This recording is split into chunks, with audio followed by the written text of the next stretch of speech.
And we're back. Episode number 14. What's up, everybody? Yo, how goes it? Yeah, it's going. It's going. It's Easter and a beautiful day out. Happy Easter. Happy Zombie Day. Happy Zombie Day. Brandon, are you offended? The sunshine. I'm not. No. There's like bunnies out there. So how dare you? Oh my god. Oh, seriously? Tyler, we're trying to run a professional operation. We have here. a professional podcast going on, and all of a sudden, ding! I'm now the manager of this big group on Facebook, and I keep getting notifications. What could be more important than the podcast, Tyler? What's more important? We got... Yeah. Okay. Well, you know what? All right, roll the intro. Yeah, while he's figuring it out. Hey, Bill, I'm in the mood for a switch up. I hit the function, hit the rose till I hiccup. I hit the stage and leave with money that's a stick up. She picture perfect, so I told him I'm a flick up. Bill, I'm in the mood for a change up. I leave the city and return with my change up. They got amnesia, don't remember how they played us. They wanna knock me down, but somehow I just stay up. Look. Critically Unacclaimed Podcast. I'm Tyler, here with Brandon and Grayson. What's up, guys? yo. Okay, so you're in charge of a big group.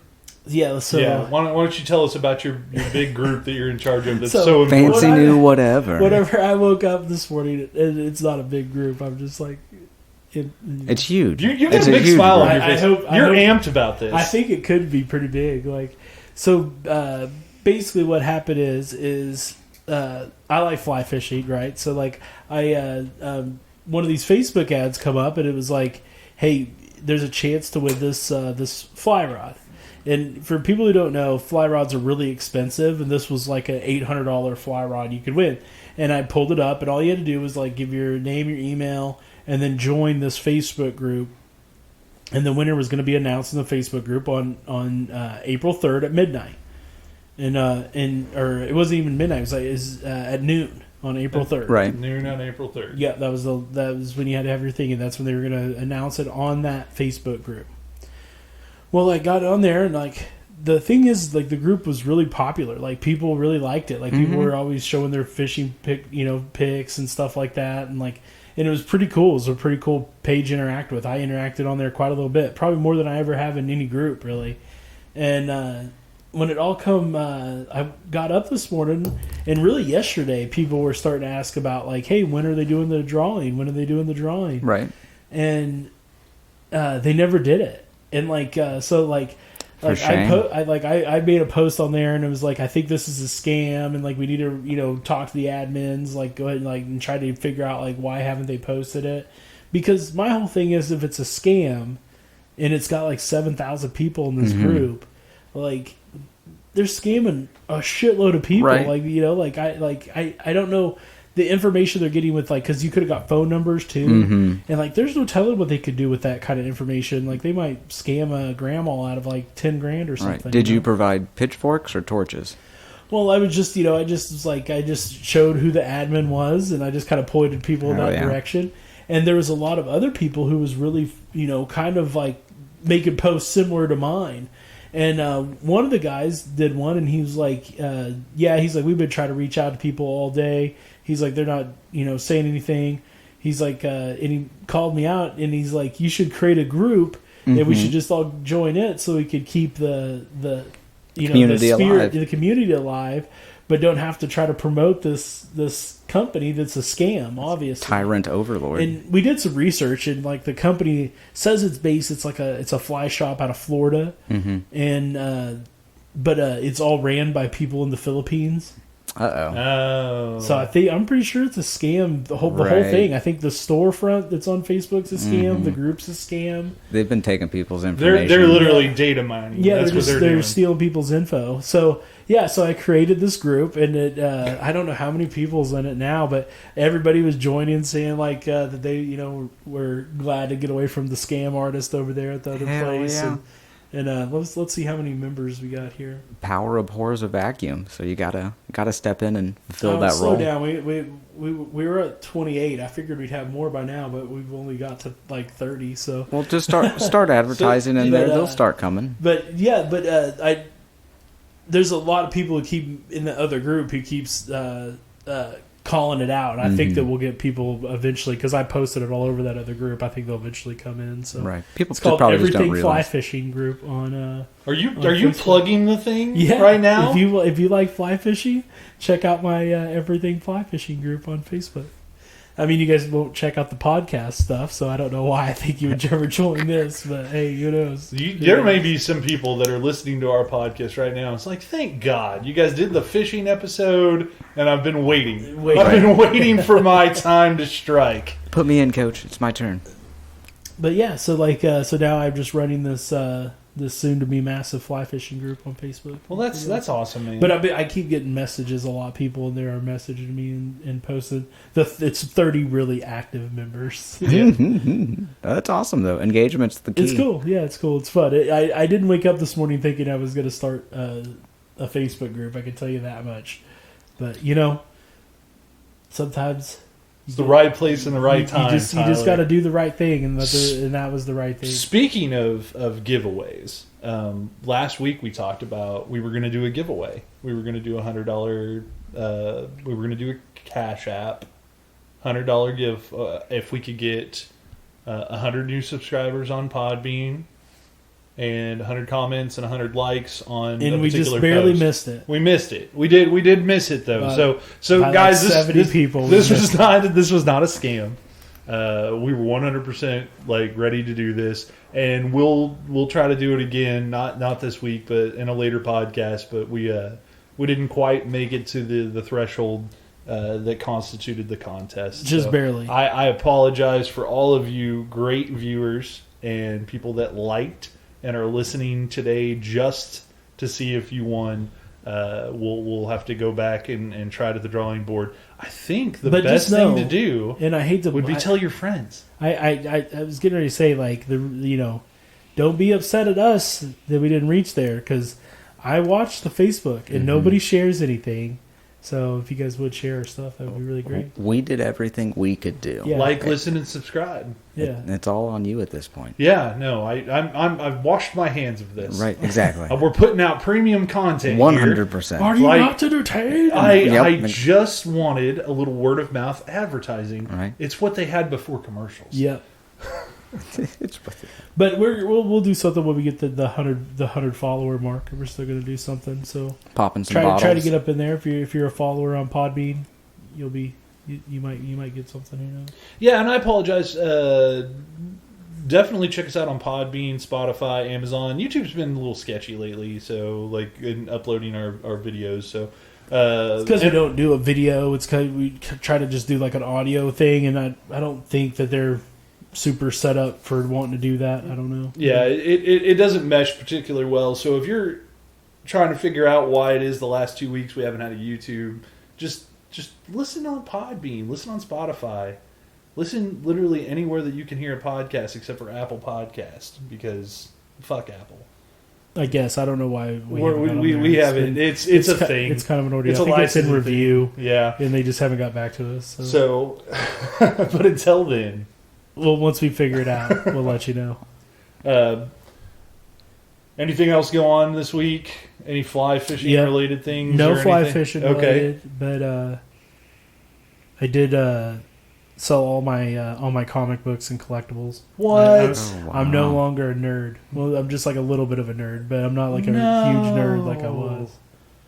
Yeah. You're down to you're up. Is it up to my level or down to my? Because I don't have collectibles and I'm a nerd. I don't know. So you're where I am. I just don't know if that's like. I got a pretty good chunk of change for it, so I feel pretty good about getting rid of it. It was a lot of time. It did, like, after getting ready to sell it, even though I hadn't looked at it in a long time, like putting it all together was kind of a thing. But I literally hadn't looked at it in 3 or 4 years. Right. Like it was just taking kind of up space. It was just taking up space, and It's still taking up space in your heart, though. it is. There's a couple of books and stuff I would have liked to have kept, but it's kind of like we were talking about, Grace said earlier, like, unless you're really collecting stuff of value, you're not really collecting, you're just storing books, right? Right. So it's like, if I'm going to start, like, collecting again, like, which I may, in the future, it would be, like, CGC type books, stuff that's graded that, like, will always have a certain value and be worth something. I won't just like go to the comic book shop and just buy random stuff anymore. Right, Like, especially like if you end up picking up a new issue that becomes a classic in the future, and like you just store it in your closet and it gets damaged. Like it's just like sad to me. Like someone out there could Yeah. really be like, they could have found that and loved it and given it the care that it needed. and we were talking too. That's like I read it once, you know, Right, and put then it- it just put it kind of back sits up. there. Like Mhm. very seldom do I read it again. So it just takes up a lot of space, takes up a lot of dust, and yeah, I don't know. It's just like I was just like, why it's worth something now. I'm gonna get rid of it. Collectibles are worth a ton right now. So it's just Right. like if you have some collectible shit, if you need some money, put it on Facebook because you'll probably sell it. I wonder if during the pandemic, comic sales soared. Oh, I would imagine. The reason I say that is I don't know if the Marvel Cinematic Universe hurt or hindered or hurts comic book sales or helped them. It helped a lot. But to me, like I don't need multiple mediums. Like I'm now that there's Marvel shows, we've got the DC shows popping back up on CW, which are okay. They were better, I think. But then you've got the movies. And there's there's a lot of outlets now for all of my, geeked out stuff. And so like the idea of comic books that aren't in that universe, they don't do anything for me. Well, like in terms of storyline. For me, I've always been a collector of like comics and stuff like that since I was a kid. I always liked them, always like reading them. I don't know if I would really say I was a collector per se. I would just like have them, and like read them when I was a kid. I didn't have too many of them. It was just like I didn't have a really good spot to get them. I'd get them at the local grocery store in Buffalo. Yeah. But it wasn't until the movies come out. Like I was always off and on picking stuff up, reading it. It wasn't until the movies come out that I really actually started like getting more into collecting that kind of stuff. Okay. And so like I think I would imagine because it seemed like there for a while whenever I was going and buying comics, it was busy. Like the comic book store I was going to always had people in it. Right. And they specialized in. They didn't specialize in any kind of card games or anything. It was just books. It was only comic books and like actual and collectibles and stuff. So I guess from a collectible standpoint, like I would see where the movies like put a spotlight now that more people are interested, because that's how you gauge things. Like interest is definitely a primary engager on what things are worth. Right. Like I just heard Tom Brady. There was a Tom Brady rookie card that sold for $2.5 million. Right, because and it was the most expensive football card that's ever been sold.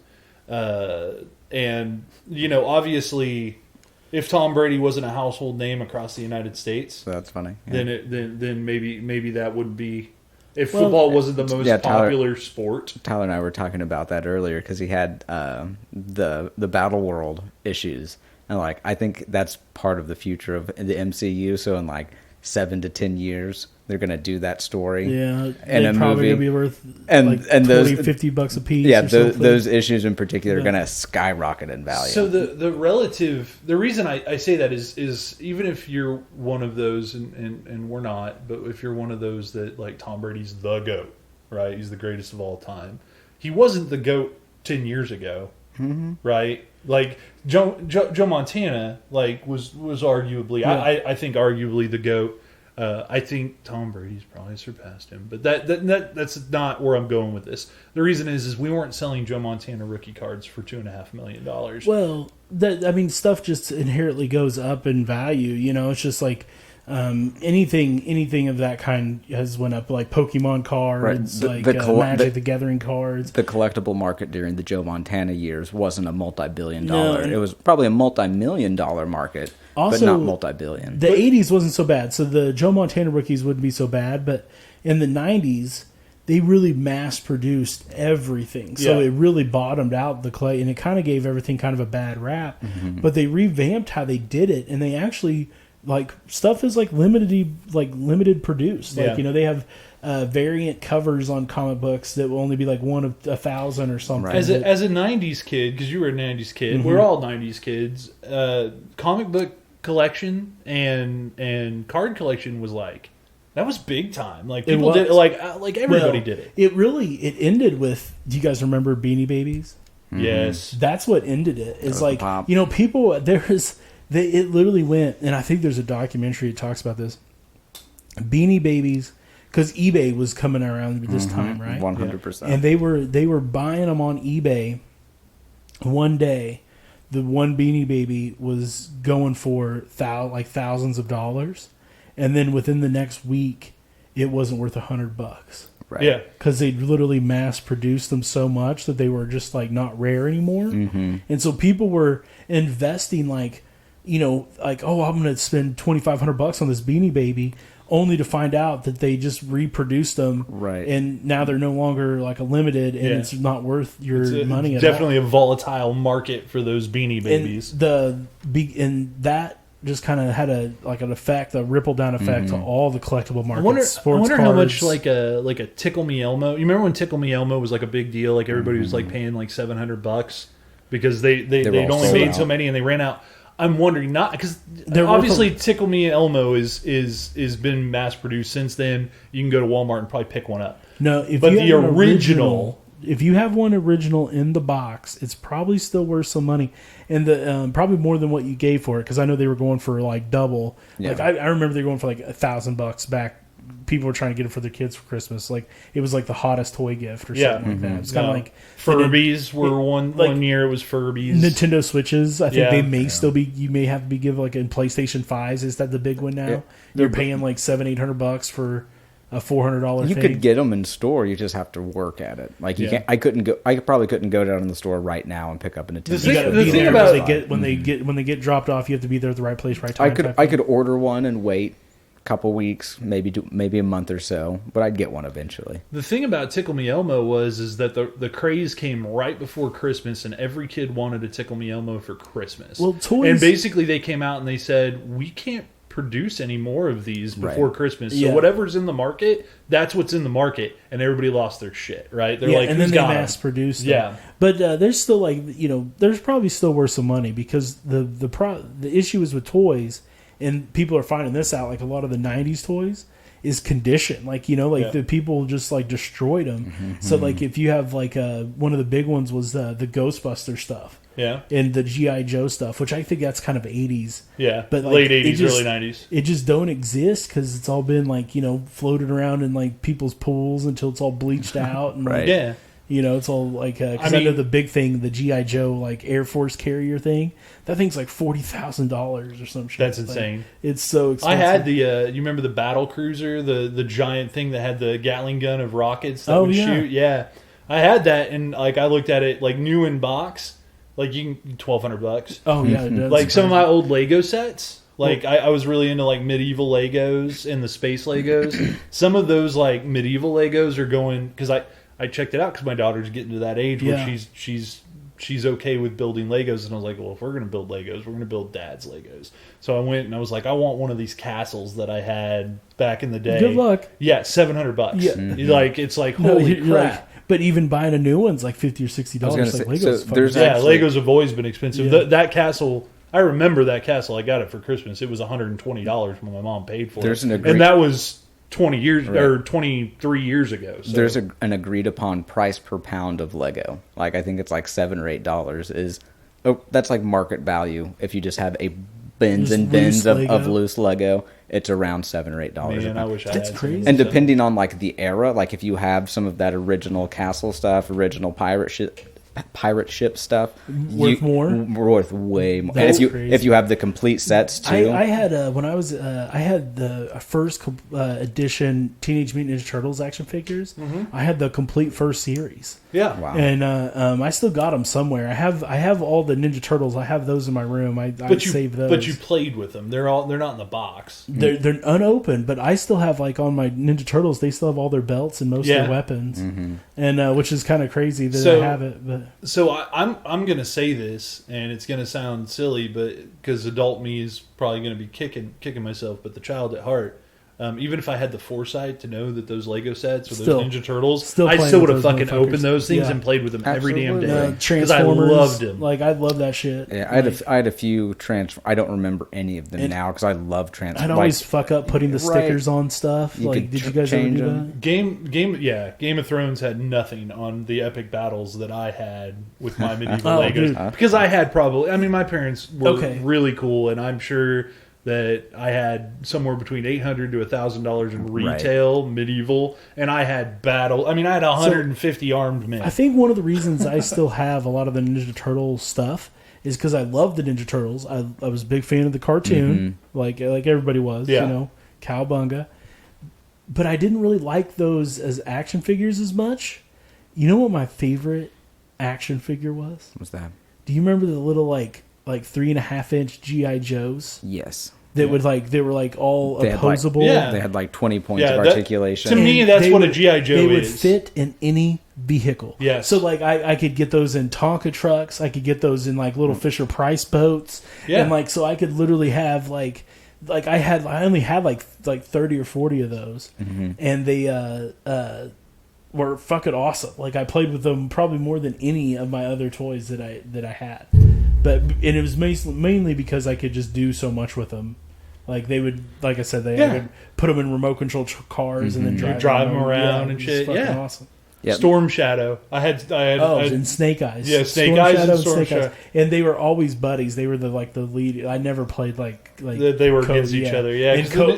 The Commander, ninja ones look so badass. Yeah, Firefly was my other one that I really liked because it is like green and black and also like Firefly is actually a moniker I use later in gaming because of how much. And I don't even know anything about that character. I had the black, the all black Snake Eyes. I had those Snake Eyes with the blue. That from like the cartoon. Yep. And then there was Storm Shadow, and then there's another Storm Shadow that was like white and didn't have a shirt on. Oh no, I had him. He was white with a bright orange mask. I remember I remember my Storm Shadow. Then I had the Space Cobra Commander, and I thought he was the coolest one. Like he was my favorite one. So we're excited and like we're talking about playing with them. So like, are you with me too? Like even if you had the foresight to know that these things are worth, you're like, I'm totally not. I'm opening every single one of these. It was too much fun. If I found one in a box in a garage sale right now, and they were like, I don't know, give me $1 for it or whatever. Like they didn't know what they had. I'm gonna tell you guys, I would take it home and I would build it. Like I don't need the money that bad. I need more nostalgia. And I need to go back to my childhood just a little bit. Have you guys seen some of the like new toys that's come out? Like some of like the new action figures and stuff like that? I look at new Legos and I look at like the collectible figures. Or like, is that what you're talking about? Like those types of like the high end. Well, like I really like part of the stuff that I sold. I had some of the Marvel Legends action figures. Yeah. And I actually thought those were really cool. Like I would have loved to have those when I was a kid. Todd McFarlane, that toy line. Like I love all those. Like they're so like Spawn. Okay, the Spawn were just badass. Yeah, I had a few of those as a kid, but they were kind of expensive. They were very expensive. They're just really good sculpts. Like it's a high quality statue. But do you remember back in the 90s though, when you went to Walmart, like there was an entire aisle dedicated to them, and now it's just like a couple sections.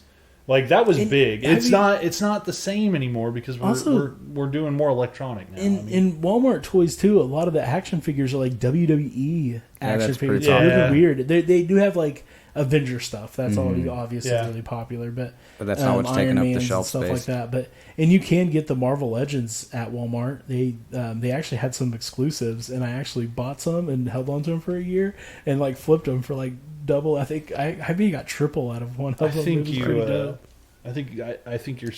you have more side hustles with the fly fishing and the.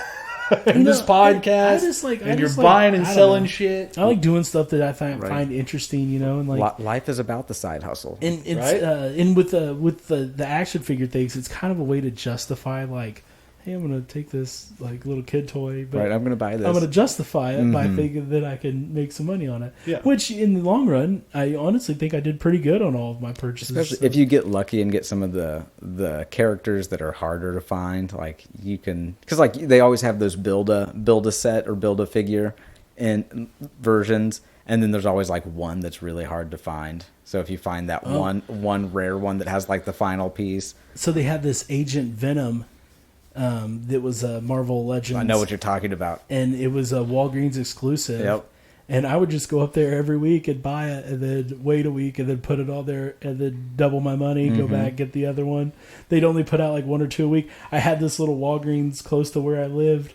and I was the only guy buying it there. So Same thing with kept Hot flipping. Wheels. No children got that. I just kept flipping not them. not in that I- 6-block radius. Hey, that kind of stuff. I guess you could say like, oh yeah, some kid got it, but It's a not kid for wouldn't even kids. know who that was. Like that was Agent Venom, Flash Thompson, who's like in the comic books. It's not like Hot Wheels are another pretty big. Like when I worked at Walgreens, like there are people that like. oh, I've heard of that. They look at whenever Hot Wheels are getting shipped in, and will go through all of them to find like the rare release, the limited stuff. Walgreens will have exclusive. Toys R Us used to have exclusives. Not many people realize that Walgreens Even also sells Walmart has toys. exclusive. Target has exclusive, so you have to go to Target to get certain ones. They do that to get you in the door, right? But it ends up making them valuable. And let's be honest, I don't think these things are north of $25 a lot of times. Yeah, on these right. figures. They're not They're not retiring for on kids. I feel like a kid toy. Back when I was younger, a Ninja Turtle action figure was less than $5. Yeah, it was, and like GI Joes were like $3.98. Yeah, Yeah. they're making this stuff for people who have jobs. Like little kids aren't saving up their allowance Well, and buying that. They're no, buying they're- stuff online. Like, let's not to go back to like the entitlement thing, but like parents are buying these for kids. Like they're not advertising. They're advertising for the children. The children are dragging their parents into the store to buy it. Like that's the demographic. I'll argue with you on some of those Marvel Legends stuff. Even the way they promote comic books, it seems like it's for really young adults, like teens and college kids and people. About there was a thing. I think it was on College Humor, Saturday Night Live, where the Star Wars action figures come out, and they're like all these kids, like we're so excited, and then it was like these grown adults. And, Yeah, right. That was so funny. I'll try to Like find no, that. Joe, keep it in the box. Keep it in the box. I'm gonna buy 4 of these, 3 to store and 1 to display. Yeah, that particular toy line, those Marvel, those figures you're talking about, it's for kids that are like 13 to like 18. Like, they're not like little kids. Future nerds. Maybe. And to me, like those aren't little kids. Like those are kids with like saving up their allowance or like All getting a right. job. I'll yeah, okay. I'll buy. I mean, I would if they were a little cheaper. If they were $12, I'd be right there with you. The fact that they're $25 a piece, I like. There's Also, no way. Speaking of the level of detail in all of those sculpts, like the amount of facial features and like the physical characteristics each of those figures have, they're not intended for kids. Because if you look at like the kid figures, they're like they don't have the fine like skin details or like makeup on the characters or like the hair details. Again, with the Marvel Legends, I know I've talked about these all the time because they're probably my favorite ones. I It's a wish I badass would have toy got line. these when I was a kid. Yeah, I think they're really cool. They have something called it's called a Build-A-Figure. So in each series, so like the series that I was real big on was the Amazing Spider-Man series. They would have a piece of another figure in each box, so you'd have to get all 6, and then like one package would have the arm, one would have the body, one would have the leg, and then you put it all together. And with that one, you got this giant ultimate Marvel's Ultimates Green Goblin. Yeah. And it was it was bigger than the other figures. It was like almost twice the size. It was fucking awesome. And they had one that was they had the X-Men one was Juggernaut. You put it Right. together and you had a giant Juggernaut. Tyler, Like you're still a nerd. Don't Yeah. worry, man. Just because you sold that collectibles, Well- trust me. Just how jazzed you are about Yeah, that. You're no. like, it's fucking awesome. It was like, awesome, though. Yes. No. You're still. here's don't how big a nerd I am. I never put my Green Goblin together because I didn't want to break it, taking it apart. Speaking of nostalgia, I hadn't been playing video games lately. And I know we talk about this all the time. Mike passed away. Mike's the guy that I played video games Right. with. So He was a big Final Fantasy guy. Yeah, no, he was like everything, right? Like it's sad. I bought the PS4 like I don't know 3 years ago or whenever it came out. I bought it It's longer, 3 years for ago, the yeah, no, it's been a long time. I bought it for the Final Fantasy VII remake. They made like for anybody that doesn't know what Final Fantasy VII is, look it up. It's probably one of the greatest games of all time when it came out in 1997, I believe. But that game just has replay value. The storyline's great. Like, they made a movie to, like, sequel that. It's great. Yeah, no, Advent Children. Yeah, the Final Fantasy Advent Children was a sequel to I think the Final Fantasy VII game. I just seen something on Final Fantasy on Netflix a little bit ago. So probably I'll have to check that out. So Final Fantasy is a big series. They're all one-offs. There's very few that like tie into another Final Fantasy. So they're all their own storyline. Final Fantasy VII was fantastic. Loved that game. Put hundreds of hours of gameplay with Mike in. I bought this PS4 because we were going to get Final Fantasy VII. It just kept getting delayed and delayed and delayed and delayed. Finally, it popped around the same time that Mike passed away. I haven't been able to bring myself to play it. Like, I just can't. Like, I can't even buy it. Like, I look at it and I just like, nah. And every time I'm just like, I can't do it. I just can't do it. So I still can't do it.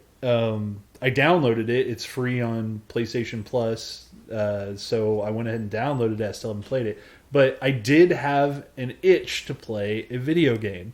So I went back to another piece of nostalgia because my second favorite game of all time is Resident Evil 2. Fantastic And game. they remastered it a couple years ago. And so I went ahead and downloaded, bought that. And I sat down and played for about 6 solid hours. Mm-hmm. And That's like, awesome. I'll tell you, that game, it is really good. It is just a really good game. Very fun. I love the jump gags where the zombies jump out at you. If it's a Resident Evil game, much like Silent Hill, you got to play it with the lights off. You can't just like play in the daytime. It's got to be dark. I love the giant alligator. I haven't gotten there yet. That's yet. Like one of my favorite parts. It's of all one time. of the worst parts. Who are you playing as? I'm playing as Leon right now. Oh. Resident Evil 2 was really cool because there was 2 simultaneous games happening at the same time. You beat it as Leon, then you switch over to Claire Redfield, and then you play it with Claire Redfield, and it's the same timeline. It's just from 2 different perspectives. Yep. They run into each other a couple times throughout the game, but they're always like separated, right? So it's kind of a cool concept of the game. I remember playing as Leon the very first run through back when it came out in regular PlayStation or the original PlayStation, and I remember beating Leon's disc and then just like being furious that I was only halfway done with the game. My buddy, the Destroyer. Yeah. He actually had Resident Evil 2, and he was playing as Leon, and I was like, oh man, I wish I could borrow it. And he's like, why don't you just borrow the Claire disc? So I never even played as Leon. I only played as Claire. That's awesome. Redfield. Well, yeah, but you don't finish the game. Like, you have to go back and play as Claire, like, in order to finish the entire game. Did you know that? Like, well, it doesn't. I never could beat it. Like, I got. I got. Stuck. No, there's some spots, and it's like one of those that you have to like. I forgot. I honestly forgot that you had to conserve your ammo and not kill every zombie. And so now I'm at this spot where I've got like 3 shotgun shells and like 2 pistol rounds, and I'm like going up against a boss, and I'm like, I don't know how I'm going to do this. So I may have to start the game all over again because I forgot. That's what happened to me. Is I got almost to like the end guy, and I maybe like to the end guy, or like the first time you run into him, but I got in a weird spot to where my save point is terrible. Like I don't have anything.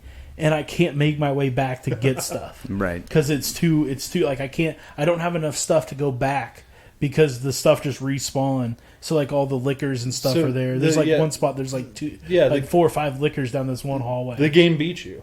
Yeah, you lost. I lost. Yeah, so I think that's where I'm at too. But it felt good to play a video game.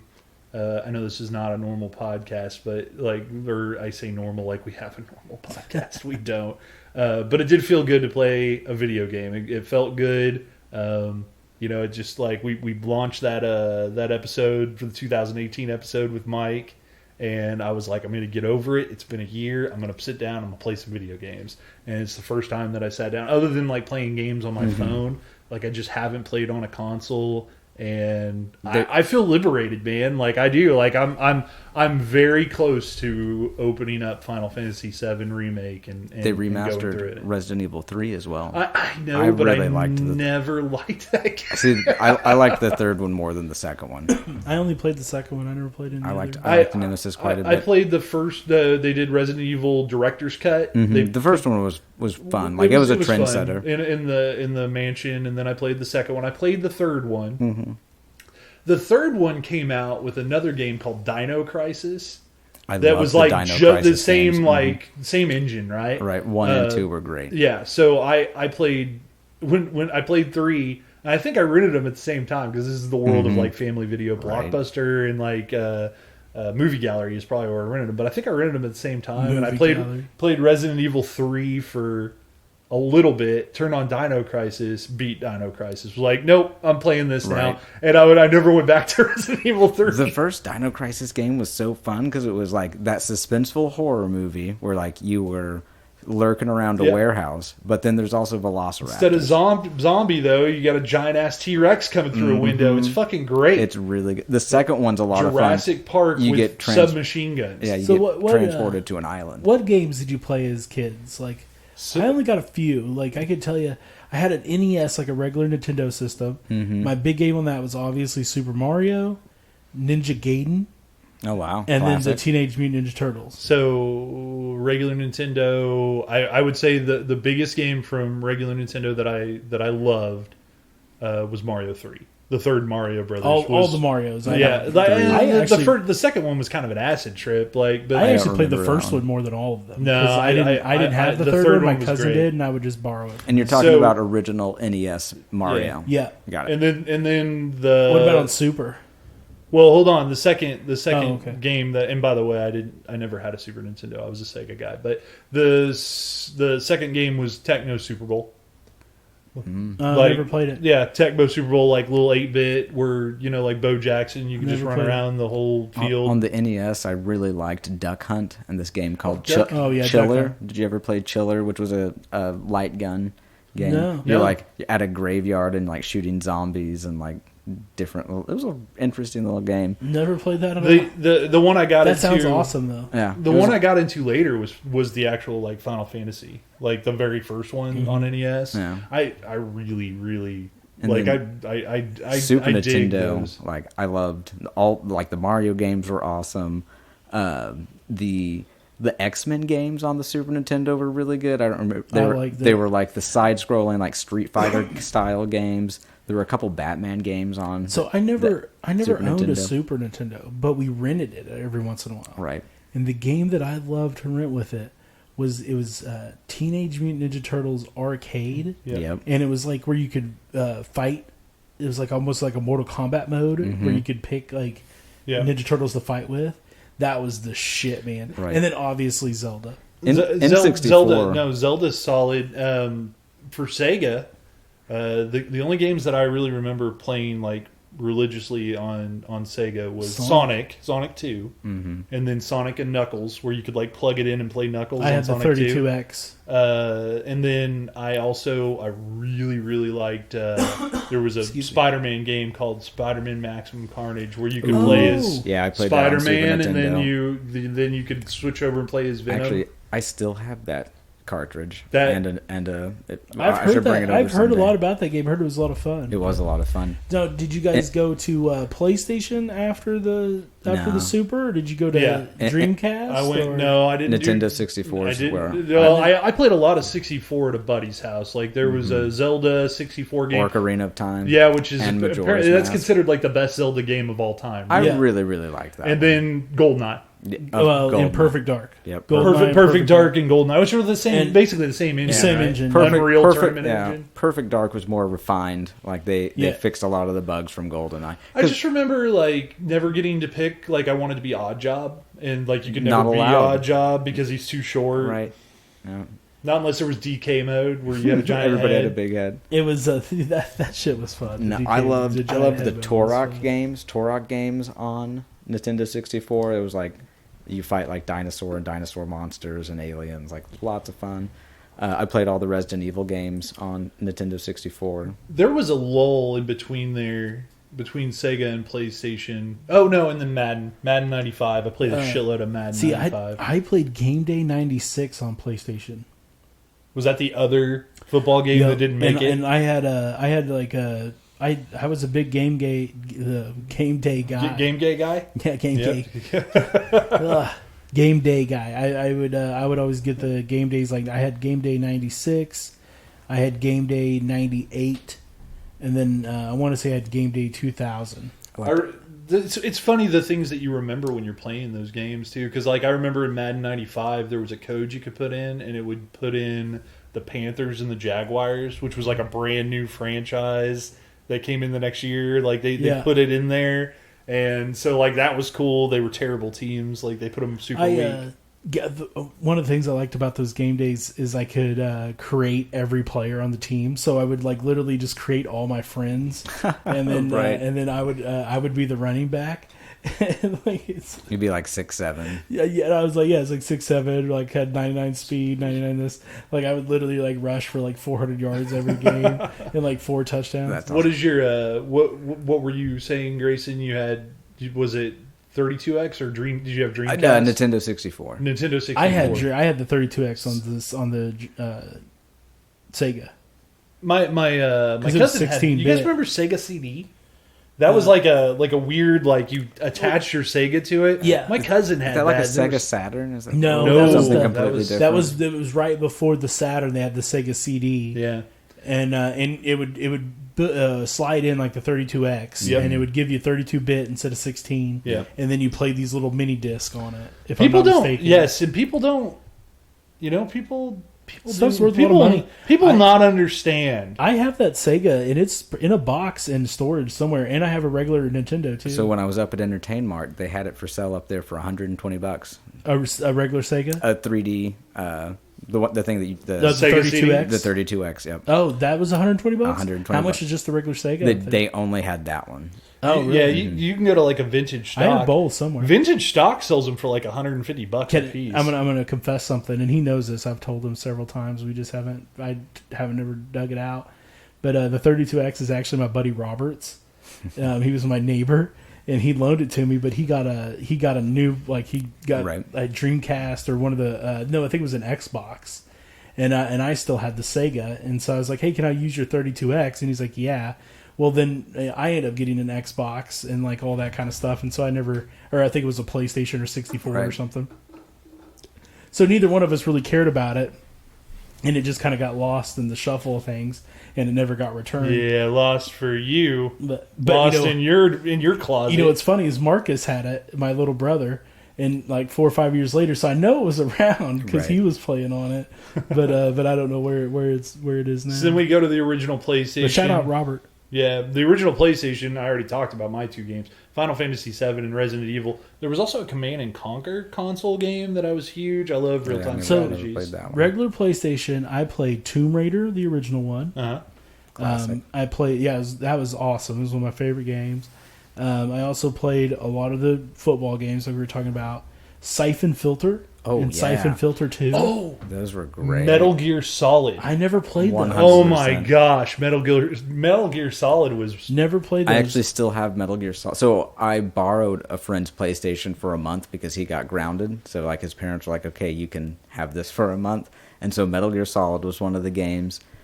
Fell in love with it. Absolutely incredible. I liked Metal Gear Solid so much when it was time for me to get a new console, I went with the PS2 because I knew Metal Gear Solid 2, and they would go more Metal Gear Solid. There's also this game called Bushido Blade. That was correct me if I'm wrong, but like the PlayStation 2 is the only one that had like reverse engineering. You could play regular PlayStation games. Yeah, they stopped doing that after PlayStation 2.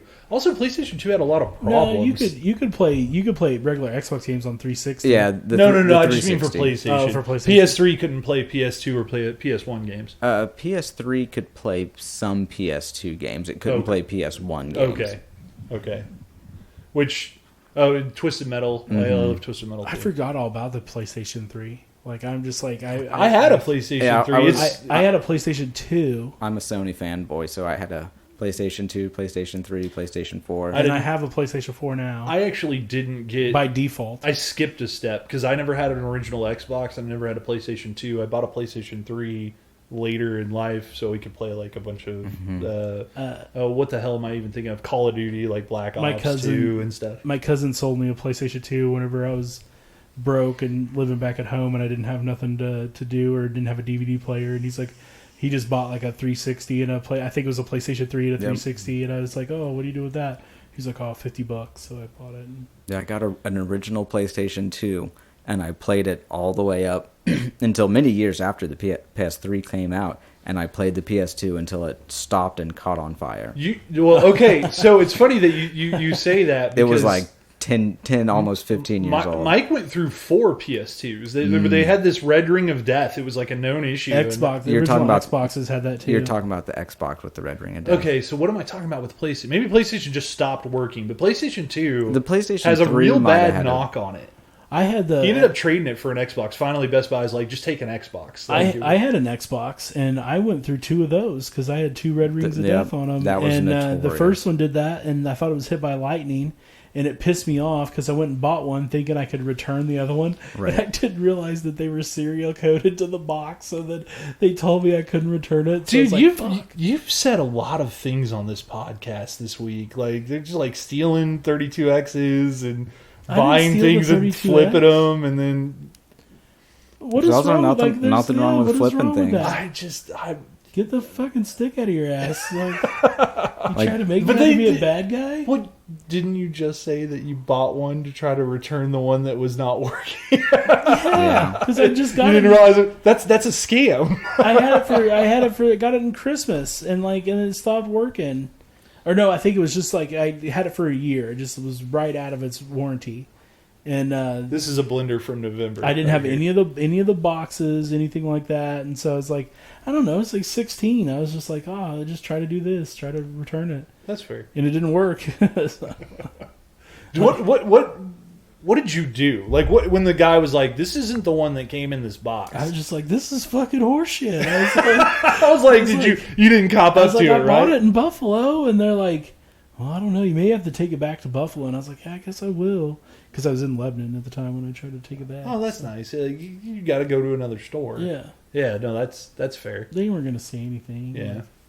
Fair enough. They were going to call the cops on you. They basically told me no. What else are they going to say? Yeah. I wasn't like a dick. I wasn't like a Karen or something, like being a dick about it. Like, you got to take this back. Right. There was so somewhere in there I got into console gaming and was playing MMORPGs. I played a little bit of World of Warcraft, but not a lot. I got to throw out this other game real quick. Yeah, go ahead. Twisted Metal. Yeah, Twisted Metal 2 came with my PlayStation. That was the game that came with it. It was fantastic. I think I just played the first one, and I was always the motorcycle. Mr. Grimm. He was my favorite. I didn't play a ton of those. Those were pretty fun, though. Twisted Metal 2 was really cool. I loved that there were some cheat codes where you get some badass, like, tank-looking things. And I never used them. I always used Mr. Grimm. I won that so many times. Mr. Grimm is he's a glass cannon, man. His special was that flaming skull. Oh, but he had no armor. Yeah, but you didn't need it because you just flaming skull the fuck out of people. It was fucking awesome. Yeah, like I won Twisted Metal so many times. It was great. So yeah, no, So I'm gonna go back to being a little bit of a gamer. Obviously, not to the extent that I used to because of Mike, but then also because of kids, and I have a live-in girlfriend now. And when you play 6 hours on a video game, she's like, "Pay attention to me," which is totally fair. And I just don't play video games. Like, the only game I play, and again, we already know that I'm a nerd, is Magic the Gathering. I play Magic Arena. And that's about the only thing I play. If I take time to play a video game, I just play that. And I don't get involved. And one of the reasons is I got this game. I went to Best Buy and I was like, I'm going to get a game for the PlayStation. I kind of feel like Brandon, like picking up a game and playing it, right? And so I did some research, and I can't even remember the name of this game now. It ain't Dark Souls, but it's something like it was made by the same people who did Dark Demon Souls? Maybe that's it. I don't know, but it's the hardest fucking game in the world. Those games are like notoriously. You just Like, the most difficult games. So like, oh, that They make memes and videos about Dark Souls. Like, it's fucking awful. No, Like, I don't know how you can play that game. I do like the Morrowind. That's probably the last one I played. Was probably Skyrim. okay, so Skyrim's great. The original, it's not the original, but Elder Scrolls 3 Morrowind for the original Xbox. I believe me and Mike put in about 280 game hours in that. We used to stay up all night. That and Knights of the Old Republic. I played Star Wars. I played. I think it was Morrowind. Was that the one before Skyrim? Yes. I played it, and I played Skyrim. I played Morrowind before Skyrim come out because I knew Skyrim was coming out and I wanted to get caught up. I actually like those games. If they probably come out with another one, I'd probably play it. The wide open world, like with Morrowind or like Fallout, like Fallout 3, Fallout 4, Fallout New Vegas, like those are great games because you literally don't. Like, you could just be, like, walking down the map and then realize I'm in the wrong area. Like, I'm a level 6. Geeky. I'm fucking geek. Exactly, alright? I'm a fucking geek. Just so you nerds are aware. Weekend Geek! Isn't that a great intro? I love that Grayson put that together. It cracks me up. Especially the white men can't jump sequence. Like, that's one of the movies that I love the most that gets quoted. It's one of my favorite movies for sure. Woody Harrelson is a treasure. So is Wesley Snipes. I know that he got weird later in life, but in general, like I'm a Wesley Snipes fan. I love Blade. We've talked about it before. The first 10 minutes of Blade is one of the best first 10 minutes of any movie ever. New Jack City is. It's a fucking fantastic Demolition movie. Man. Demolition Man. Oh yeah. That was my first introduction to Wesley Snipes. But. So this is this week's Week in Geek. I'm very excited. Tyler, okay, so we had a little bit of technical difficulty, and so now I'm currently holding my mic like a game show host, and Tyler keeps giving me the funniest looks. He's like a budget Drew Carey. So looking like Johnny Carson. It looks like he's got. You should see his little pose he's got with his hands going. Yeah, I'm definitely like not Drew Carey now, but Drew Carey like back in the day for the Drew Carey show. But I'm a portly fellow. So this week we got two big things we're going to talk about. Obviously, Falcon Winter Soldier, keep that going. Heck yeah. Because we love all the Marvel stuff. We're the number one Marvel supporters. There was also a very large motion picture release from HBO Max, and that was King Kong versus Godzilla, or was it Godzilla versus King Kong? It's Godzilla versus King Kong this time. Yeah, you're right. He Godzilla should get Kong. top billing. It's Godzilla versus Kong. He ain't the king. Yeah, he ain't the king. That's right. But what do you guys want to talk about first? Let's talk about Godzilla first. Okay. We all saw the movie. Yeah, we all saw it. I liked it a lot. I did. It's everything I want in a kaiju movie. Yeah, monsters fighting. It reminded me of the classics. Other giant monsters. Right.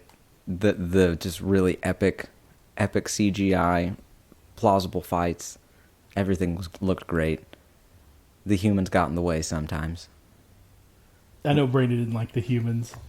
No, and so I watched the movie. It is a good popcorn flick. The fight scenes are amazing. Godzilla and King Kong, like that fight scene, you mentioned it earlier, but the King Kong fight with the two snakes in Middle Earth was awesome.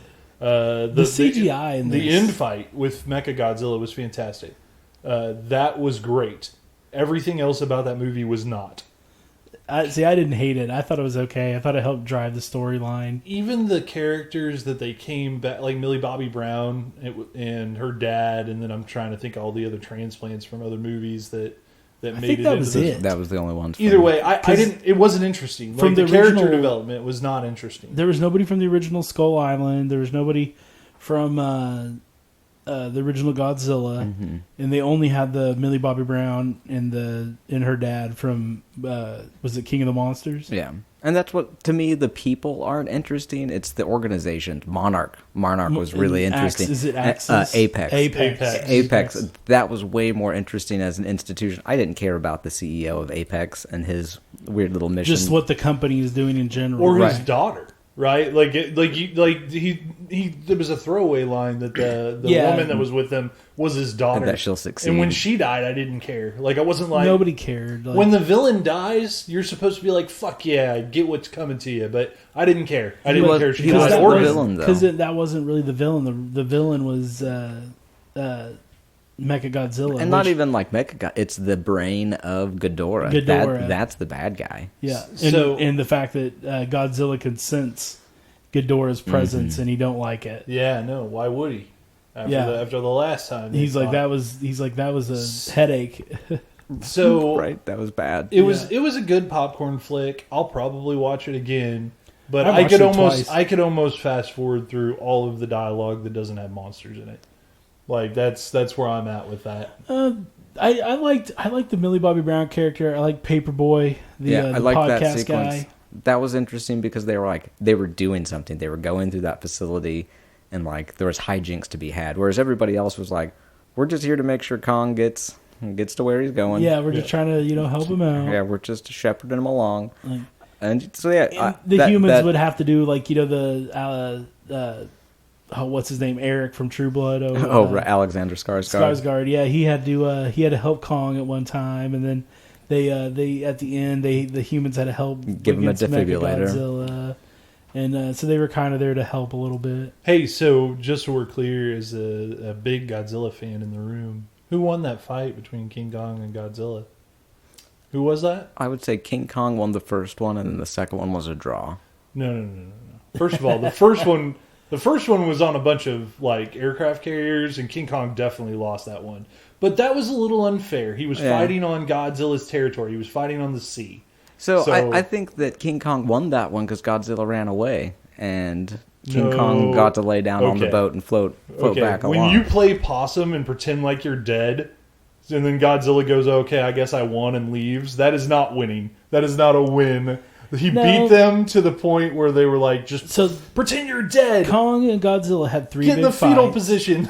They had three big fights. Yes. And Godzilla won the first one. Yeah. Kong won the second one. Yeah. And then I'll say that Godzilla won the last one. Well, he killed him. So yeah, he that's didn't hard. kill him. He did kill him. He didn't. He was dying. He was passed out, and they just had to wake him. They had to wake him up with the defibrillator. They needed to give him some of that berry juice. Yeah. His heart was slowing down.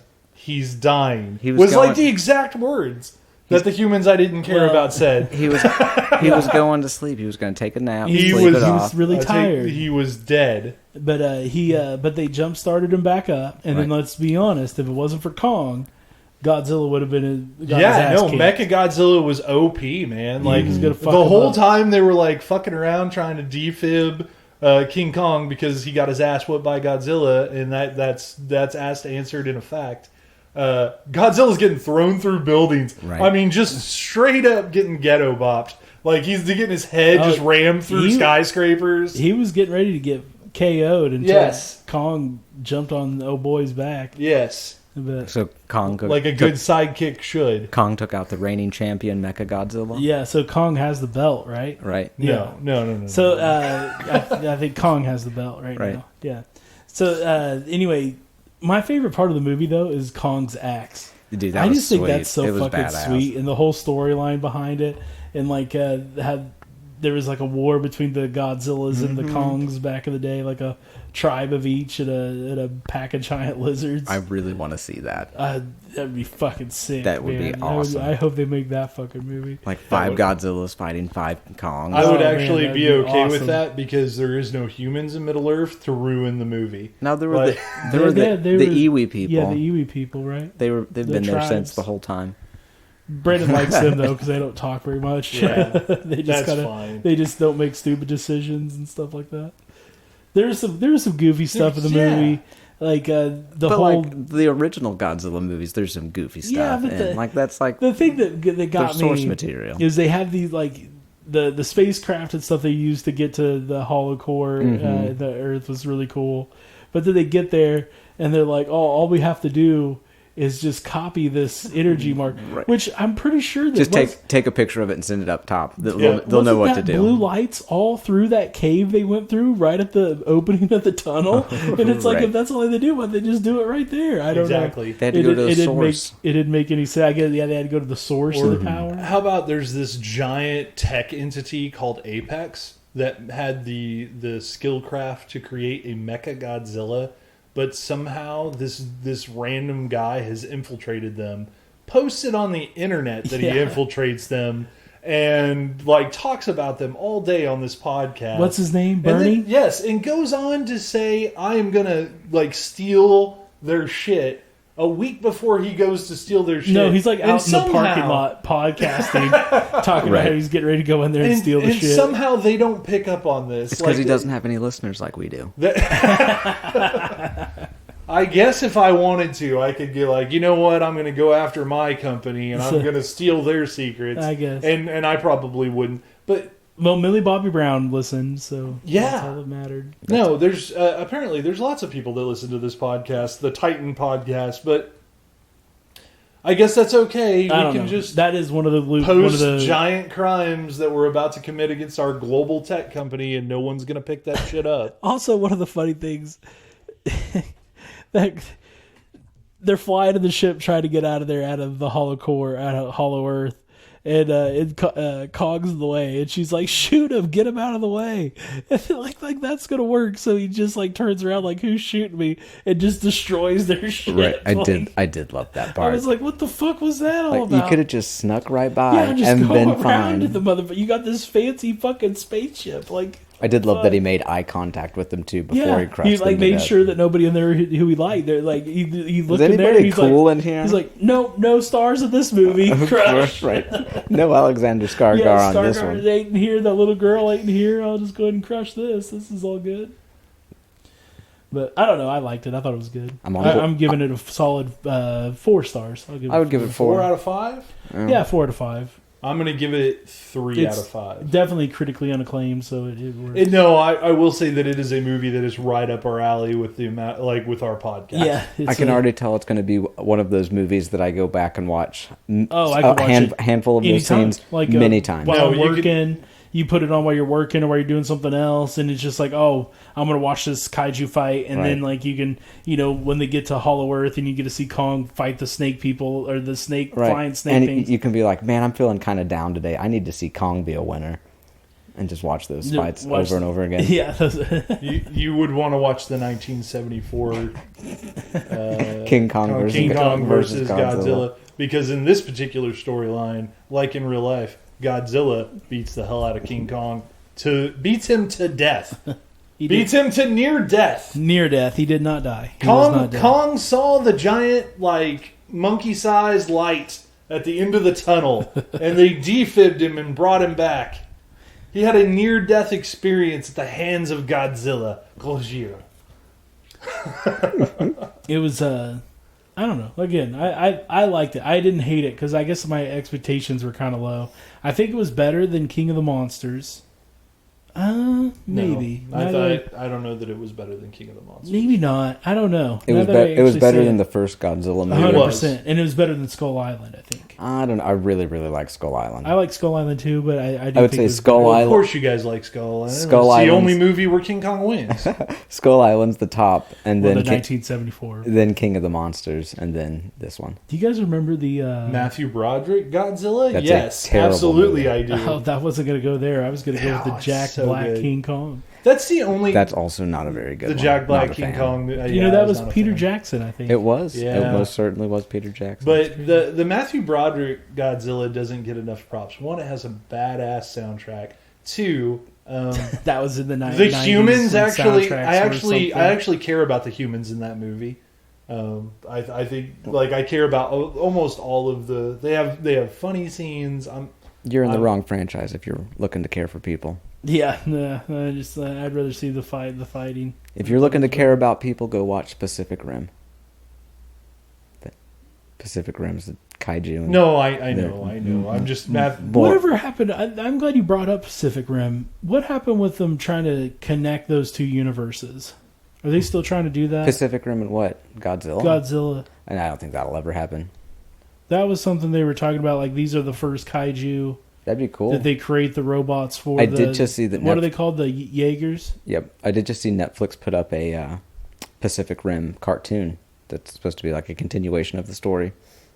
Oh, yeah. I think it's been out for a minute, actually. I haven't watched it. I haven't watched it yet either, but I've heard it's pretty good. I like giant monster flicks. Don't get me wrong. Me too. Well, the Pacific Rims are cool. The second one was as good. Not as good. It was really goofy. Yeah, just not a good movie. It was all the bad guy was the dude from Always Sunny, and that just didn't work. That was the only part that I liked. Actually, I thought everything else was kind of lame. I didn't like that part. I thought the other parts were actually pretty cool, but the rest of it was mostly just giant robot and monster fights. I've never seen the second one, but if Danny DeVito is the villain in Pacific Rim 2, it's, I'm gonna have to Charlie check Day. it. Oh, okay, not the dude from School Fight. Is that his name, Charlie Day? The guy from Horrible Bosses and School Fight. Okay, yeah. The younger guy, but you know the whiny one. You've never seen that one? I'll give you a spoiler. So in the first one, they was the monsters versus the Titans, or the Jaegers, the robot suit things. So the way that they send one at the end of that one that is a kaiju controlling a giant Jaeger. Yeah, that doesn't sound great. It's like a robot kaiju. I love how you're like, hey, have you seen this movie? And I'm like, no. Okay, cool. Let me just throw out a spoiler for you. Like, that's... Hey, my rule is, if it's over like 2 or 3 years old, then you can go fuck yourself on some spoilers, man. Like, you should have already seen that movie if you were going to see it. You're right, especially if Danny DeVito's in it. And it's not necessarily a spoiler because it doesn't say how any of that happens. That's where the mystery is. But it's kind of cool. But yeah. All right. So now, like, back out of the world of kaiju and into the world of Marvel, which may have some kaiju. Which might have some. No, we don't know yet. We don't know yet. Maybe we'll see. Dude, Falcon and Winter Soldier. This was definitely the episode where, like, I feel like the first 2 episodes there were some action sequences, but it was all set up, right? And this was the first payoff episode. Yeah, definitely some good action sequence in this. I don't know. I think the first episode had the best. That dogfight between Falcon and all the helicopters was probably the coolest thing that's happened in this show so far. So they okay. So it starts off and they starts off with a commercial about the council, which I didn't even know about that. Yeah, I thought that was interesting. Yeah, so it's like almost like some kind of group, and they're determining. Where the borders are now. I guess it's a long story. We kind of need to back up. So whenever, during the 5 years of the blip, yes, they didn't have any borders, and people could just go live wherever they wanted because there's all these extra houses and stuff like that. Yeah. Like, half the world is gone, right? So there's just like extra supplies for everyone, and so people could just go wherever they wanted to go. And now that everybody's back, everybody's trying to get their stuff back, and like people don't have homes. Like, either they move there, they're from another country, and so people are deporting, and I guess it's really rough times. Can you imagine? I mean, 5 years. Like, I mean, that's enough. I mean, you would have already changed your whole way you do things, right? Absolutely. Yeah, everything is. That's something that, like, and this is maybe a rabbit hole that they're going to go down quite a bit, but 3.5 billion people just pop up after being gone for 5 years. Like, I watch a show called Manifest, where it's just literally a plane of people, and the whole world, like, goes freaking insane. So you can imagine half the world population just all of a sudden popping up, and, like, what problems that would cause. Because they need jobs, they need housing. They call them refugees in the show, right? Which this leads actually to the next part of the show, is where the new Captain America, John Walker. They kind of come in and like infiltrate, like basically supporters for the Flag Smashers. It's weird because they're painting the Flag Smashers as the people that stayed, the people that didn't get caught up in the blip. Yeah, like are almost it's like they almost despise the people that pop back up 5 years later. Right. Yeah. Even though we can all attest that, like, It was through no fault of their own. Right, they didn't do anything. Yeah, there wasn't anything nothing that was done. It was something done to them. It also showed in that scene that John Walker has like a temper, right? Like he's not, he's got kind of an attitude. Yeah, new Captain America is definitely stressed the fuck out in this episode. I think he's a little bit more high strung, probably he's been a soldier. He's probably done all that stuff, and he's probably getting a little bit of, anxiety and stuff from the pressure is what I'm kind of guessing. Like, I wonder, you remember kind of a weird segue back. Do you remember talking about in Incredible Hulk how the really in Captain America too, the first Avenger, how the super soldier serum kind of amplifies everything that you are on the inside? Yes. Mm-hmm. And I'm wondering if he don't get powers. I know that's a theory because obviously we'll go and talk about it a little bit more. That's what the power broker's doing, giving everybody superpowers. I wonder if he doesn't get superpowers and then it kind of makes him crazy a little bit. That's kind of the way he was in the comics, so it'd be kind of interesting if it goes that far. Yeah, at this point throughout the episode 3, you're still not sure.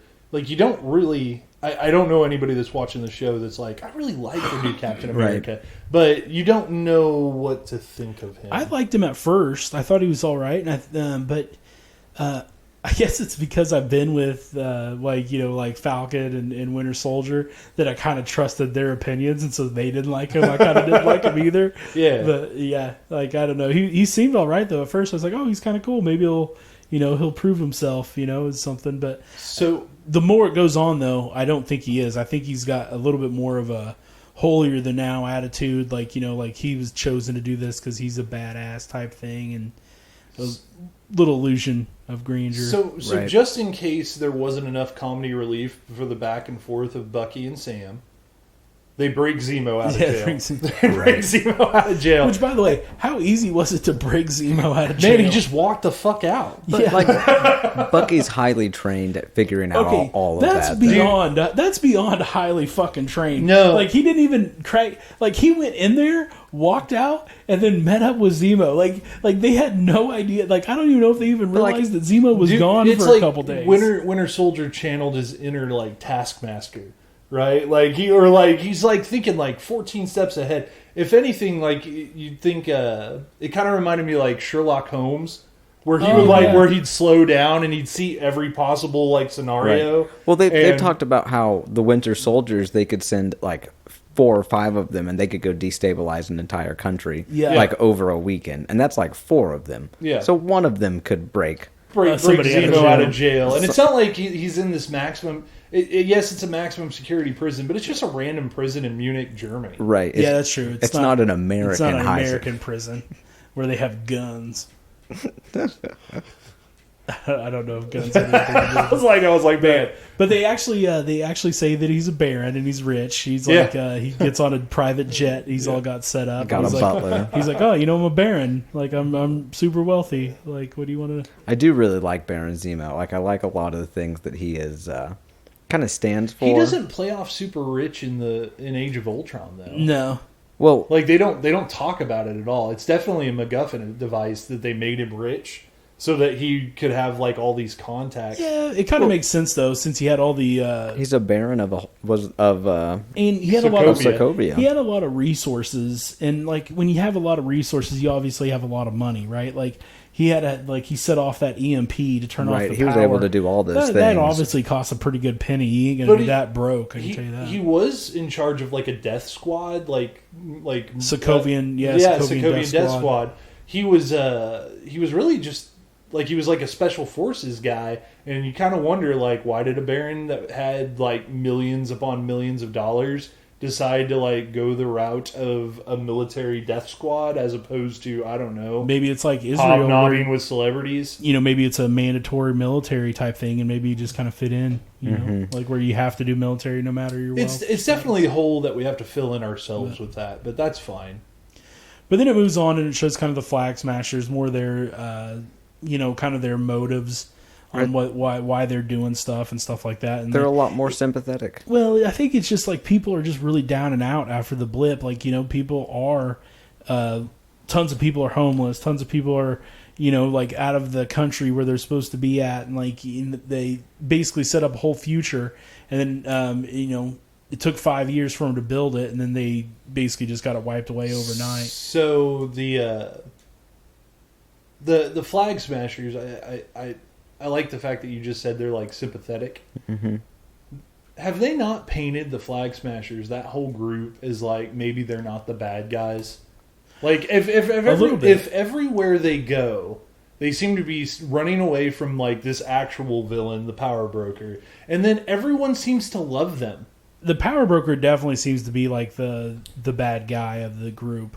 It's or the overarching, and maybe they're villains guy. With like very many with a lot of layers, but they seem, to me they seem more anti-hero-ish, like in the term that like you actually like them. Right. Yeah, but their motives are not really just like they're not going to get it back to where it was like 5 years ago. Things have just changed too much. Well, and they literally changed overnight. They also blew up that place when they were leaving, and yes. they said there's still people in that there. comes later. They did go like it was kind of a villainous. turn. So the three, Zemo, Sam, and Bucky go undercover in basically Marvel's version of Tortuga. And yeah, it's like a bad guy. It's sanctuary. A bad guy, yeah, bad guy sanctuary.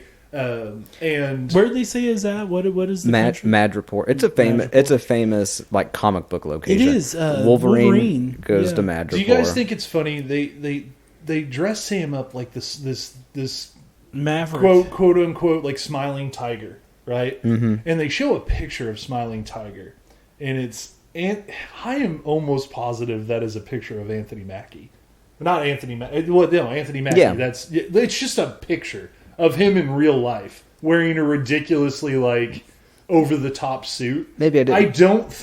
I didn't think that it was, but I could be wrong. He's supposed to be playing undercover as an actual character who's like a bad guy. I know, but I think like it's funny that they made fun of Anthony Mackie. I can't think of his name because that's a stock photo. Like of Anthony Mackie in real life, just like attending an awards ceremony, and he wears this ridiculous suit. They're making fun of him. I don't know if it's Anthony Mackie. What we got it on here, and I'm kind of fast forwarded so we keep it track. I just got to this part. I didn't realize they made him drink some snake intestine with his shot. Yeah, that's kind of weird. Bit. Like, and they keep on saying you have to stay in character too, or the whole bar will kill them. Yeah, so he has to drink it. It's pretty funny. It's a pretty part. Oh man, yeah. But anyway, Zemo has Sam is undercover as this one guy, and I can't think of his name. Smiling Tiger. Is that his name? Yeah, Smiling Tiger. And then Winter Soldier's Winter Soldier, and Zemo's acting like he has control of him again. Like which I thought that was really interesting. Yeah, it's pretty crazy. Having Winter Soldier have to relive his trauma and deal with that. It also, like, how many people did he tell that's what his plan was? Like, for them to, like, oh, yeah, he did his plan. Right. Like how is that an actual good cover? Like, I don't know. You would think that they would know that he didn't succeed in doing that. Right. Like, after everything that went down. Been 5 to 6 years at this point since that went down. But, and, like, yeah, especially everybody probably saw the Winter Soldier fighting in Wakanda. Right. Well, they I guess they wouldn't have seen the snap. It don't they seem wouldn't like know anybody that he would recognizes Bucky. Like he did get a haircut. That's I remember one of them said he got a haircut. Yeah, I mean Superman just has to take his glasses Maybe off it and is nobody that easy. recognizes him. So maybe it is that easy. But anyway, they infiltrated, they get back, and they meet who they're supposed to be meeting with. And then Sam gets a call from his sister that blows their cover. But they got some help. They got somebody kind of watching over them a little bit. So, yeah. I thought that was incredible. It's, Sharon Carter. Sharon Carter. Yeah. And she's a cool. badass. Yeah, she is. And I really like her part that she had in this. Like, she is a major player in Marvel's Tortuga. I'm just going to keep calling it Tortuga because that's what it is. But, so she's a major player. She's dealing in art and weapons and whatnot on this island. She's been in exile basically for the last 7 years. It's kind of fucked up. They didn't give her any kind of leeway after the Civil War. She just kind of got thrown aside, and like Captain America just kind of like, oh, my girlfriend, I'm not going to help her out. Like, no, he just goes back and her aunt. He goes back and marries her aunt, and he went and started living a little bit of that life that everybody told him to. Fucked up. Yeah, I know, He right? was like They just kissing totally his niece and shit. Yeah, it's a little weird. Weird. Crazy. Is Captain America the crazy uncle at the barbecues? Yeah, I mean, so here's the deal, and I'm going to say it, and you guys, throw it back to me.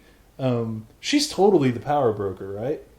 I don't think so. She's actually a like a superhero in the comic book, so that'd be a real. She's Agent 13, like. So Yeah, she's a good I don't guy. think we've met the power broker yet. I mean, You don't if think she, if so? she is, it'd be a hell of a twist. Like that's That's crazy. what I'm saying. Well, she's really high connected. She's in this. She seems super. Like Yeah. she's helping him, but she's like her primary goal is to get him out of Madripoor. Tortuga, and so I don't know, man. It just seems like she's really well connected, and she's So- like, yeah, see if you can't get me that pardon, but she doesn't seem super like. She doesn't necessarily want them to come back with the Right. serum. She just wants them to figure out what's going on. So- But maybe she could be playing the long haul. And she's Long and con. let's stop. She's also a total badass. She ends up like they go in. Well, they go to the party. find They figure out the info they need. Yeah, and then they find the guy that is making Yeah. the secret serum or super serum. And Sam and Some Mac Winter sauce. Soldier go down. Sam and Bucky go down, and they're like talking to him. And the whole time she's just like having to kill and murk motherfuckers out there. There's like 14 guys. Yeah, it's like 12. And they all have guns, and apparently she doesn't guns carry a and gun. crowbars, and like they just like they're armored up, and like she just like starts basically stealing all their weapons and like killing them all. She with kicks them. some ass, though. But It she was doesn't. pretty dope. But she doesn't pick up a gun in the entire fight. She just beats him up with. No, her she mitt. shoots the one guy as he walks around the corner at the very end. Yes. And but she I think she's using knives and crowbars most of the time. Like Their she just knives. knifed guy. Yeah, just knifed that guy. No, knifed him through the arm. That's crazy. But yeah, good fight scene. This is one of the better fight scenes too of the show. Mm-hmm. So we go through. They interrogate the guy for the super serum. Figure out that he was using Isaiah. What's his name? Isaiah what?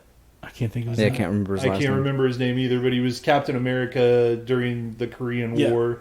We'll say it. that we I'll met. say it. He's the Black Captain America. Yeah, okay. It come from the Red, White, and I think it was called Red, White, and Black is the name of the comic book series that he was in.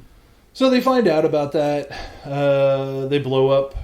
Zemo just straight murders that dude. Yeah, He murders well, the she- guy that's making the super serum. She comes down and tells him like, "Hey, people are here. Like it's the power broker or whatever." And Zemo just kills him. And it wouldn't surprise me if Zemo ain't the power broker. It's. honestly, I mean, it's I possible. don't It'd be know. weird to do it from a jail cell. But the other I thing mean, is, definitely possible. is he though. straight murders that guy? And I don't know if it's because he hates super soldiers and he just wants to make sure that it dies with that guy. or he's covering up something, right? Right. They're in the middle of the interrogation. He Yeah. just blows that dude's head off. So But this is actually a really cool part, though. This is where he like separates from them. They think he's running away, and instead he goes and he puts on his little purple mask that he wears in the Right. comic books, And and, he then whoops he ass. starts whooping some fucking ass, which is pretty dope. Yeah. And he does use a gun in quite a little bit. He just starts shooting every motherfucker you can see out there. so Picks him up in a nice, I believe it's a Camaro, and he tells him how it's supercharged or whatever. You get a good scene there too, where Falcon asks Bucky if he'll move up his seat, and he's like, "No," Yeah, which that's a throwback to Civil Civil War. War, yeah. which is pretty sweet. And then it just kind of goes on from there after that, and then ends up having a little convo with the Carly, Flag Smashers. the Flag Smasher, and that's Carly. I can't hardly Morgenthau, which was Carl Morgenthau in the books, was the actual in the comic books was Flag Smasher. So they kind of general switched them. I don't know if her dad is going to be Carl, and maybe he's the power broker or something. That would be kind of. No, 'cause I'm I just don't- throwing I stuff mean, out there now. I don't know, but So we know the only thing we know for sure is that they're not the power broker because they're after them to kill him. right. They want to kill all the people they stole the super serum. So basically, as it goes through, they're trying to track down the super serum. They're not really where they want to be in the investigation at No. all because Zemo straight murdered that guy, and so that whole The whole thing's blown up. It's so crazy that they're so cool with Zemo. They're super chill. Super chill with him, and like I don't know if I would trust that guy. Yeah, it's kind of hard to trust Zemo after all this. Yeah, I mean, he basically He murdered T'Challa. Yeah, he Right. framed Bucky in doing it.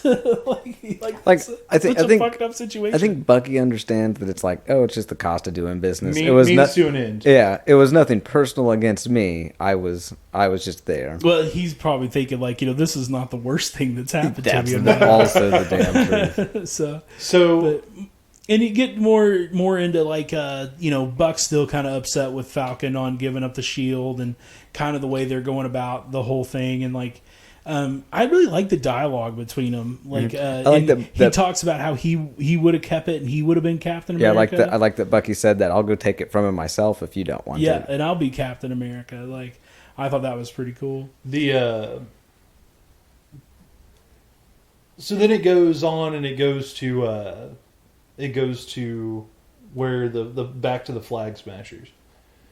So here's the thing about the Flag Smashers. Through this entire show, like I'd said previously, like you're almost like sympathetic a bit to their cause. I don't think that they say they're trying to bring it back, during the blip. It seems to me like they're stealing a lot of medical supplies and food and like stuff there because it's now scarce again. Right. It wasn't scarce and now it is. Thanos was right. And so they're trying to steal all this stuff and take it to people because there's people in need again. Like Right. it's actually like kind of proving that like Thanos, although he's like absolutely insane, right? Like he kind of had a point. Well, his point, Like I overpopulation, I understood like- his point 100%. yeah, kills civilizations. Like it was, it would take a stress off of every natural resource, right? If there was less people. Yes, and so But like the problem is you have to kill half the fucking people. Yeah, no, and that's it. But anyways, it seems like they're just trying to get supplies that were probably easier to get when there was half the population gone. But so then let's flash forward and Bucky decides he's going to take a walk. Well, he noticed something, and he noticed those little beads, and then sure enough, I thought that's what it was. It's the Wakanda beads that they use. And yeah, sure enough, there's I know her name. She's one of the she's the same as Royal Guard. I don't know the name of it. I can't think of the name. I'm so bad, dude. I should have had that memorized. And it's right there on the tip of my tongue is the problem. Like I know what it's called. The Dora Milaje. I'm really close. Yeah, you're really. Oh, fuck it. I don't know. But anyway, it's Dora Milaje. Let me see it. Yeah, Dora Milaje. Dora Milaje. Dora Milaje, I think, is what it is. Milaje. Either way, it's the badass women special forces unit that guards the king of Wakanda. Yeah, Black Panther, and she was in the Black Panther movie, and she was in I think the Avengers. Yeah, she was in that one too. So maybe even Civil War. I can't remember. But. So she's there to track down Zemo because once again, Zemo is a psychopathic, homicidal guy that killed the king of Wakanda. Yeah, which everyone seemed to forget. She wants Zemo, and that's kind of where it ends. But there is a scene where you see the Flag Smashers. They break into they break in. That was right before this. Yes, so they break into it and they tie everyone up. And they leave, and then they do the first real villainous thing that you've seen the group do. They blow up the building with all of those people inside of it. And even the guy that's with Carly is he's like, but there was people inside, and she's like, yeah, we don't want any loose ends. With the only language that they understand. Yeah, which is violence. Yes, which is a little he even seemed taken aback by it. Are they villains? Are they not villains? Obviously that's a very villainous thing to do. So, all in all, the episode I thought was fantastic. I thought it was a great payoff for the first two episodes. Yeah. And just looking forward to the next three, right? We're halfway into the story. Yeah, there's no after credit stuff. It was just ended but we got 53 minutes of it, so that was pretty exciting. Yeah, no, it was a little bit longer episode. I mean, I really like this. Sorry. I really like this show. Like I think it's the closest thing to a Marvel movie that we've seen outside of. So a you know Marvel what's movie. kind of got me excited? Like WandaVision's been so good. Winter Soldier, Falcon and Winter Soldier is so good already. Yeah. Loki is gonna blow us out of the water. I mean, You think so? I think it's so far out there. I'm seeing Loki as like a mix between like Doctor Who and Doctor Strange. or no Doctor Who. Oh, the actual Like Doctor. I think I think Loki's going to be like a Doctor Who character, kind of going around all Traveling these around different the- timelines.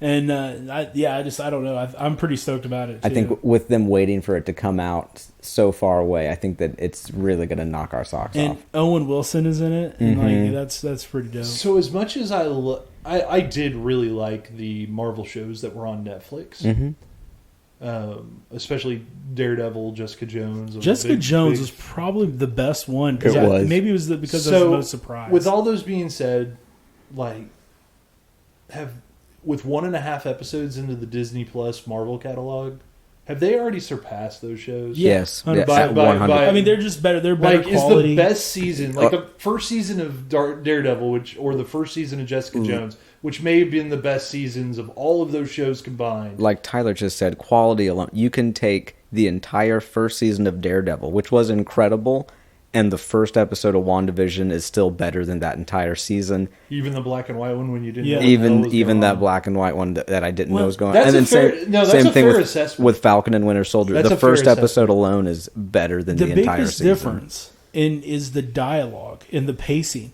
Right. There is so many times in those in the Netflix Marvel shows where they just like the episodes seem like they're just fillers. They're just slow. They don't really have a lot going on. There's no action.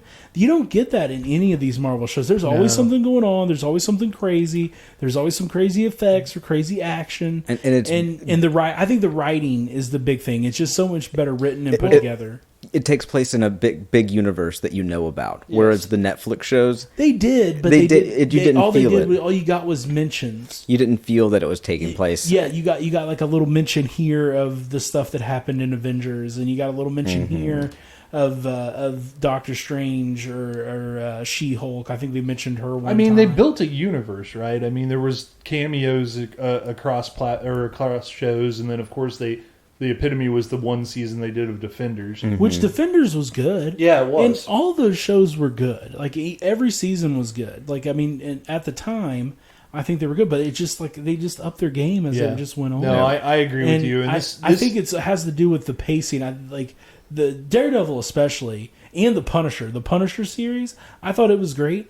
2 episodes in that could have been completely cut, and they could have just sped up that storyline. Because there was a couple episodes just bore fest. Man, I putting think you to sleep. obviously the budget for these were significantly higher. Oh, obviously, way- the name, I think the I would name love and to see that. character I'm gonna look that recognition, the name recognition of the characters that have previously been in the Marvel Cinematic Universe, and then at the end of the day, like we've been saying left and right, this is just a 6-part movie. Like we're halfway into the longest Marvel movie that they've put out yet. Absolutely. And it's a really good one. So Tyler really wants to look up that budget for.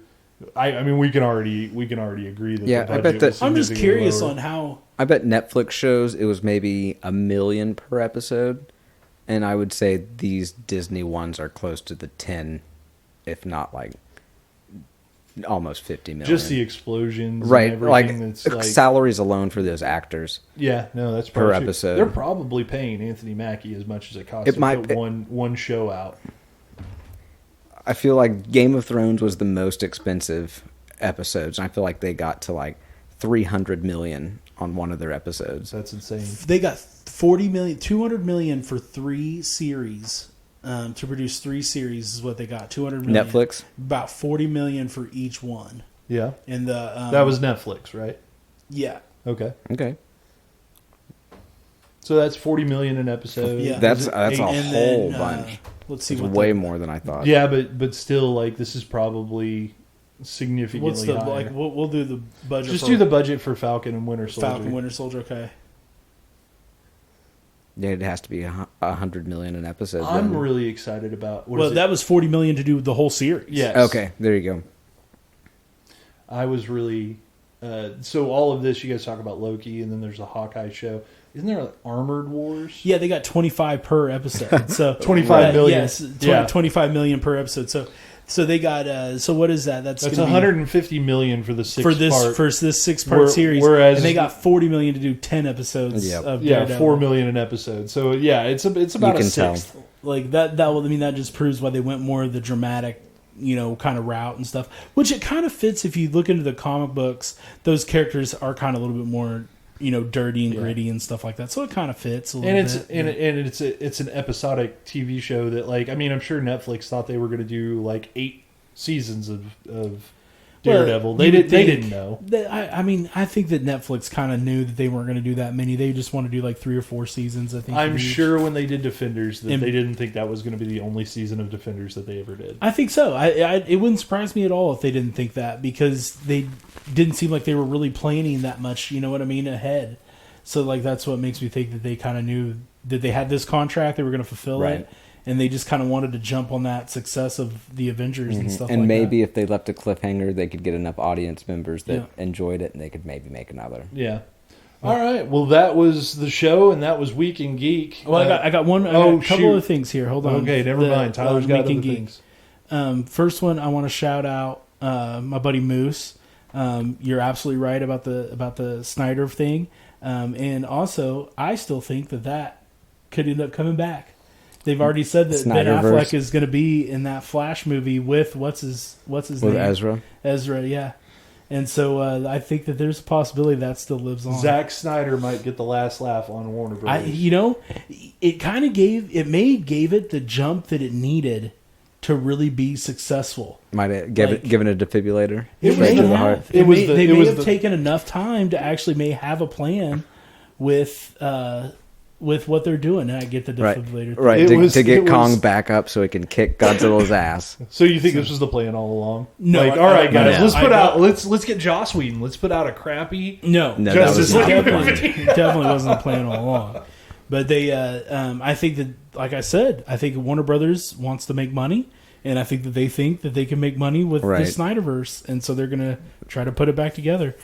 Just wait. I bet it happens. And I know HBO Max, the people at HBO Max, have already said if they could work, they'll do it on their end. I think that's how we'll see it if we see it. I know this can is you get kind of Affleck for that? I don't know. I want to see Affleck's Batman. I think that this was all just kind of an attack on me because I said it would never happen. I would like to go on the record saying that I hope I'm wrong. I do hope I'm wrong. I hope you're wrong too, and I'm gonna be there to tell you. Okay, yeah. Well, you're already wrong about Godzilla beating King Kong. So. Oh, Jesus. All right, I got one more thing. I got a recommendation, kind of under the radar, and it's Week in Geek. It's on Amazon Prime. It's a show called Invincible. It's an animated show, and it's based off a comic book from Image Comics.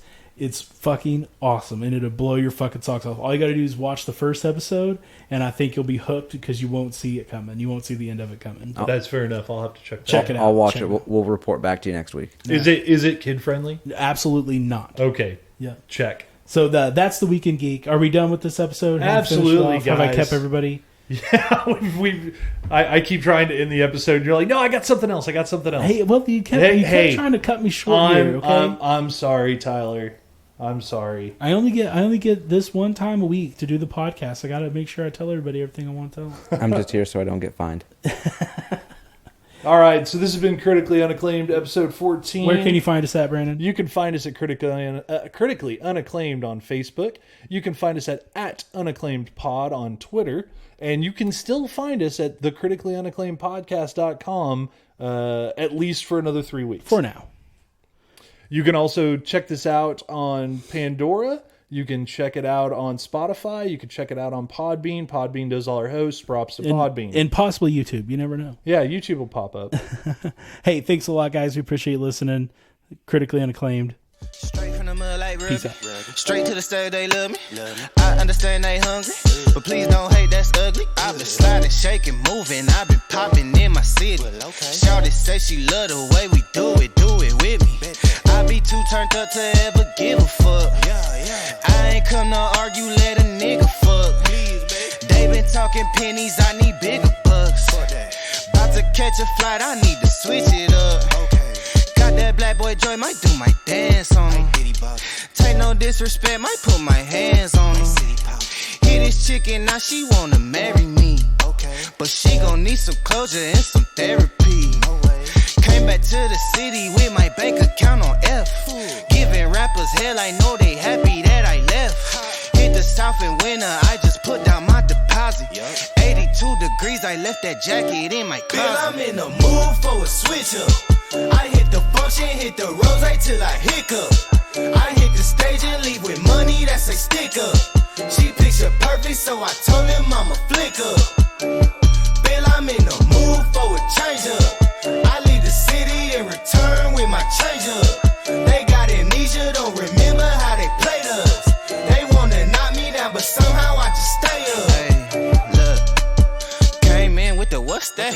Left out with the who she? Laying game like 2D, I been kicking shit like Bruce Lee.